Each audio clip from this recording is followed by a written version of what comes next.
Assalamualaikum warahmatullahi wabarakatuh. Di sini saya akan membuat tugas UAS mata kuliah pengembangan SKI, pengembangan penulisan SKI. Sebelumnya perkenalkan dulu, nama saya Muhammad Ali Irfan, NIM 2117032. Langsung saja. Di sini saya akan menjelaskan tentang biografi dari tokoh pendidikan Islam, yaitu Laits bin Sa'ad. Langsung saja, saya akan menceritakan tentang biografi Laits bin Sa'ad. Laits bin Sa'ad yaitu adalah nama lengkapnya Abu Haris Laits bin Sa'ad bin Abdurrahman. Beliau adalah seorang ulama, ahli fikih dan perawi hadis, dan juga cendekiawan muslim. Beliau itu lahir pada kekuasaan Bani Umayyah. Beliau lahir pada bulan Sya'ban sekitar tahun 93 Hijriah, dan beliau wafat pada tahun sekitar 170 sampai 175 Hijriah. Itu masuk pada kelahiran beliau, Laits bin Sa'ad. Laits bin Sa'ad kan lahir pada bulan Sya'ban sekitar 93 Hijriah. Beliau lahir di desa Kolkosandalah, tepatnya 10 km dari Kairo, Mesir. Nama panggilannya adalah Abu Haris, sedangkan namanya yang terkenal adalah Laits bin Sa'ad bin Abdurrahman.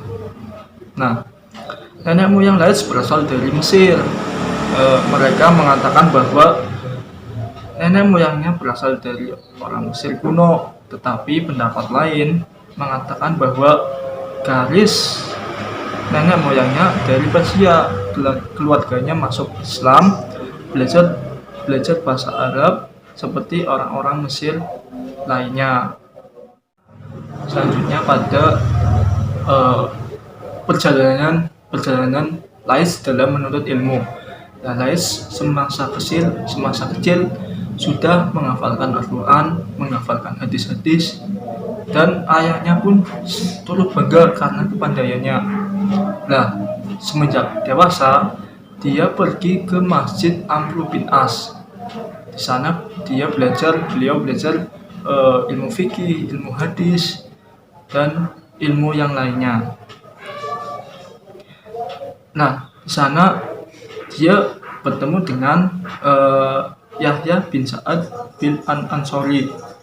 Ia adalah seorang imam dari Madinah yang kemudian mengajar di Masjid Amr bin As ini dengan Atwa bin Hubairah As-Sabi, dan juga Ja'far bin Rabi'ah, Ubaidillah bin Abi Ja'far, dan Yazid bin Abi Habib. Lanjut lagi, seterusnya perjalanan Laits ketika keluar dari negeri Mesir.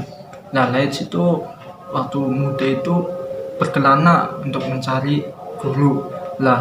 Setelah keluar dari Mesir, beliau bertemu dengan Ibnu Syihab Az-Zuhri, yang dianggap dengan tokoh pertama yang mentadwin hadis. Pertemuan Laits dan dengannya dilakukan dengan teratur dan sering. Laits sering berbicara dan berdebat dengannya.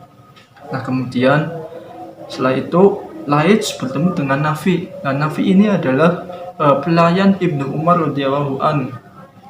Nafi merasa cocok dengan Laits. Pertemuan antara keduanya pun sering terjadi, dan beliau mampu menghafal hadis dan juga sering berdebat dengan Nafi. Setelah perjalanan bertemu dengan Nafi, kemudian Laits melanjutkan perjalanannya. Kemudian beliau bertemu dengan imam mazhab, yaitu siapa? Yaitu imam mazhab Malik. Imam Malik yang empat mazhab. Beliau dengan Imam Malik menganggap Laits ini adalah tamunya, karena dia sering mengirim uang kepada Imam Malik sekitar 200 dirham, kalau dirupiahkan sekitar 100 juta.